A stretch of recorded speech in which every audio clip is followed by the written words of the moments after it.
There is a specific kind of noise that exists when you try to carry the world on your own shoulders. It is the noise of 1,000 maybes, 1,000 what-ifs, and the heavy, exhausting weight of choice. For a long time, I lived in that noise. I thought my will was a prize to be guarded. I thought my independence was my strength, but I was wrong. I was only tired. I remember the moment I decided to set it all down. It wasn't an act of defeat, it was the most profound realization of my life. I looked at him, at the steady, unyielding strength in his eyes, and I realized that my will was nothing compared to the clarity of his. Why should I struggle with the map when he already knows the path? I chose to follow. I chose to step back and let his shadow cover me. There is a strange, misunderstood freedom in that. When you give up your right to choose, you give up your right to worry. You give up the chaos of your own mind. Now my mind is a quiet room. I have replaced my voice with his. I have replaced my direction with his footsteps. I am no longer the captain of a sinking ship. I am the passenger in a vessel guided by a master, and for the first time I can breathe. His voice is the only clock I need. It is the only law I recognize. People ask how I can do exactly as I am told without hesitation. They don't understand that his commands are not a cage. They are the walls of a beautiful home. Without walls, you are lost in the wilderness. With them, you are safe. When he speaks, the world snaps into focus. If he says stay, I am a statue. If he says move, I am the wind. There is no space between his breath and my action. I don't stop to ask why, because why is a question for those who don't trust their leader. I trust him more than I ever trusted myself. His words are precise, they are sharp, they cut through the clutter of my own doubts.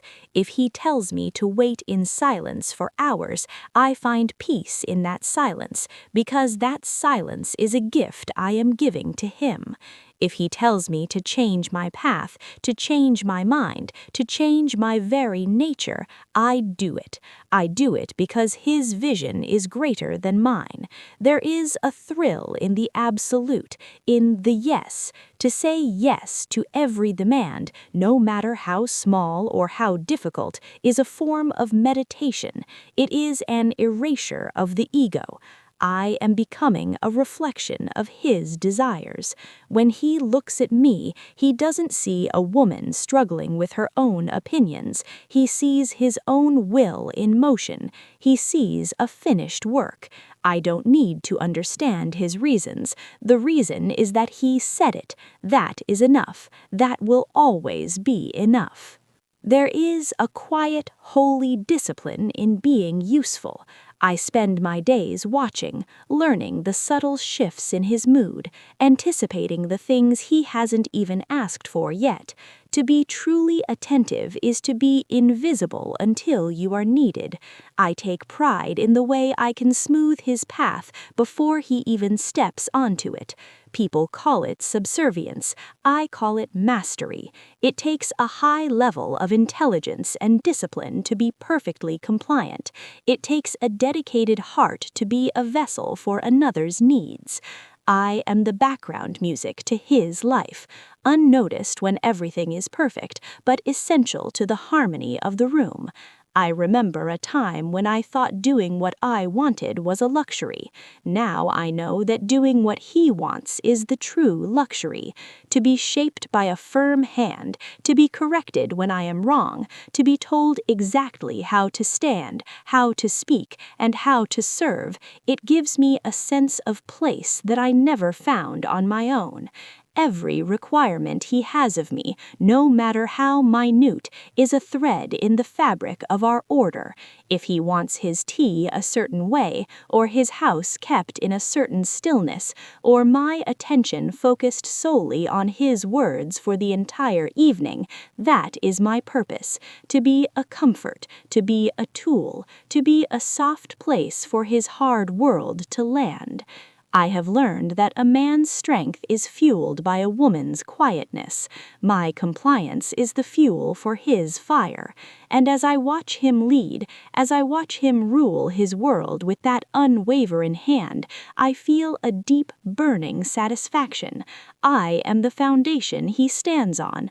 I am the silence that allows him to be heard. In the end, it is about the natural order. The world tries to tell us that we are all the same, that we should all lead, that we should all fight for the top. But look at the stars, look at the tides, look at the very earth beneath us. There is always a sun, and there are always planets that orbit it. I have found my orbit. A man is built for the weight of the crown. He is built for the struggle, for the decision, for the command. And a woman is built to be the heart that beats within that structure. I am happiest when I am ruled, because I was never meant to be the sun.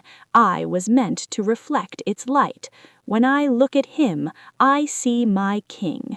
I see the person who has taken the chaos of my life and turned it into a poem of order. My happiness isn't found in my own achievements. It's found in his satisfaction. It's found in the moment he looks at me and sees that I have followed his every word to the letter. There is no more me. There is only his. And in that I have found everything I ever searched for. I am heard because I listen. I am valued because I obey. I am whole because I am his.